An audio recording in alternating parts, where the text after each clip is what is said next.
Why Marshals, now mostly branded as just Marshals, is exactly what Yellowstone fans were afraid of. A network TV Case of the Week spinoff that handcuffs Kayce Dutton inside a bland procedural and then dares you to pretend this is the natural evolution of the Dutton saga. It's not terrible television, but as a follow-up to Yellowstone, it's furiously underwhelming. Yellowstone light with all the edge skimmed off. On paper, this thing should sing. After the events of Yellowstone, former Navy SEAL and rancher Kayce Dutton leaves the Yellowstone Ranch behind and joins an elite U.S. Marshals unit in Montana, trading cattle guards for fugitive task forces. He's recruited by his old SEAL buddy Pete Calvin to join a small specialized team. Belle Skinner, Andrea Cruz, and Miles Kittle hunting violent offenders against a big sky backdrop. CBS slots it Sundays at 8 p.m., framing it as a glossy neo-Western lawman show with Yellowstone DNA and network reach. The premise promises a hybrid, Yellowstone's morally gray frontier politics fused with SEAL team-style tactical ops, all anchored by Luke Grimes' haunted stoicism. Instead, what we get most weeks is Crime of the Week in Montana featuring Kayce Dutton. Season 1 quickly lays out its serialized threads. Kayce grieving a brutal loss hinted at in pre-release materials, the pull of what's left of his family, and the tension between East Camp, the smaller chunk of Dutton land he's holding on to, and his new life as a marshal. Cases range from prison bus crashes to backwoods manhunts, human traffickers, and land grab schemes that occasionally brush against Dutton history. The Weaver family quietly becomes the spine of the season. Tom Weaver, a seemingly affable local rancher, his daughter Dolly, and a slow-burn flirtation between Kayce and Dolly that feels engineered to move him away from his old Yellowstone arc. By the back half of the season, Tom's development projects and his ties to various criminals start to smell off, but the show holds the full reveal for the finale. The biggest problem is simple. Marshals wants Yellowstone's gravitas while playing by CBS 8 p.m. rules. This is essentially a dim procedural that lacks the narrative spark and rough moral texture that made Yellowstone addictive. Where Yellowstone wallowed in ugly choices and long simmering feuds, Marshals often resolves its conflicts by the end of the hour with tidy speeches and tame violence. Even the marketing panic switch is telling. The show was originally pushed as Ye Marshals, leaning hard into the brand, but quietly re-emerged as just Marshals, a signal that CBS wanted it to stand as a standalone cop show, not a full-blooded continuation of Sheridan's saga. The result is a weird half-breed, too sanitized and formulaic for us Yellowstone fans, too serialized and continuity-heavy for people just looking for a disposable CBS crime drama. Kayce is still the emotional core, but Marshals quietly rewrites him in ways that irritates us Yellowstone diehards. Pre-launch coverage strongly suggested Monica wouldn't be around, and the early episodes treat his loss as a tragic, almost fringed backstory to fuel his new badge life.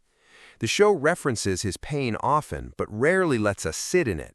Instead, it pushes him forward into a will-they-won't-they with Dolly Weaver, the rancher's daughter who fits his father John's old fantasy of Kayce settling with a proper ranch girl. That romance is not just new, it actively bends canon. Commentary around episode 10 points out that Kayce's relationship with Dolly effectively abandons part of his original Yellowstone arc and John's fraught acceptance of Monica. It's the franchise saying, what if we just retcon this into something cleaner and more traditional? And that cleanup job shows up everywhere, from Kayce's softened edges to the way the show handles Dutton's sins. On the surface, the Marshal squad is stacked. Cal as the ex-SEAL team leader, Belle as the sharpshooter with a past, Andrea as the moral compass, Miles as the grounded local, all the archetypes you'd expect in a modern tactical ensemble. The cast, Logan Marshall Green, Ariel Kebble, Ash Santos, and Takanka Means, is more than capable. And when the script actually gives them something to chew on, like Belle's reopened trauma in episode 10, they deliver. But most of the season treats them like NPCs orbiting Kayce. Their subplots flare up for an episode or two, suspensions, health scares, strained relationships, then disappear when the next fugitive of the week rolls in. By the finale, when one team member is suspended and the squad is supposedly unraveling, it feels more like something the show is telling you than something it's earned.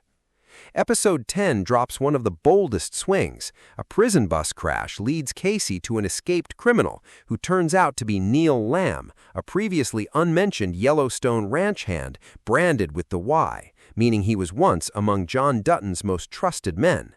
That brand gives him a direct line into the Dutton family's darkest secrets. If he talks, Kayce's new life as a marshal could implode under the weight of past sins. On paper, that's the kind of franchise-expanding twist that could have been incredible. A forgotten branded man who knows where the bodies are buried, literally and figuratively. In execution, it feels like a late-game retcon, big, noisy, and barely justified, relying on coincidence and exposition dumps rather than carefully seeded history. Kayce's ultimate choice around Lamb pushes him into familiar Dutton moral compromise territory, but the moment doesn't land as hard as it should because the show sprinted to get there. To be fair, when Marshals leans into pure action, it can move. The prison bus crash episode, with its overlapping storylines, family secrets, arson, personal health crises, and a fugitive hunt in rough terrain, finally feels like the series operating at the scale its premise promised. Chases through forests, tactical entries on remote cabins, tense standoffs in lonely Montana truck stops. These moments hint at the show that should exist, a lean, morally messy Western manhunt series that just happens to wear a Marshals badge.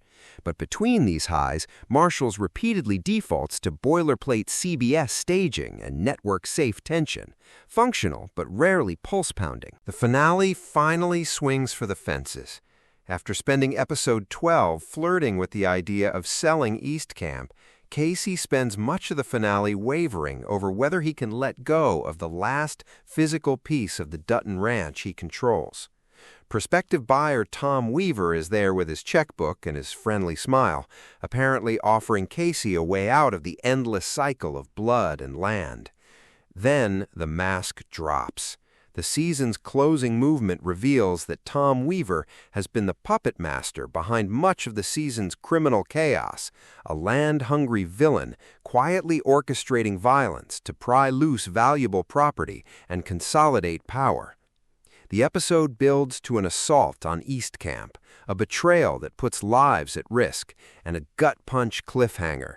Kayce's son Tate is taken by an unexpected enemy, leaving father and viewers in the dust as the credits hit.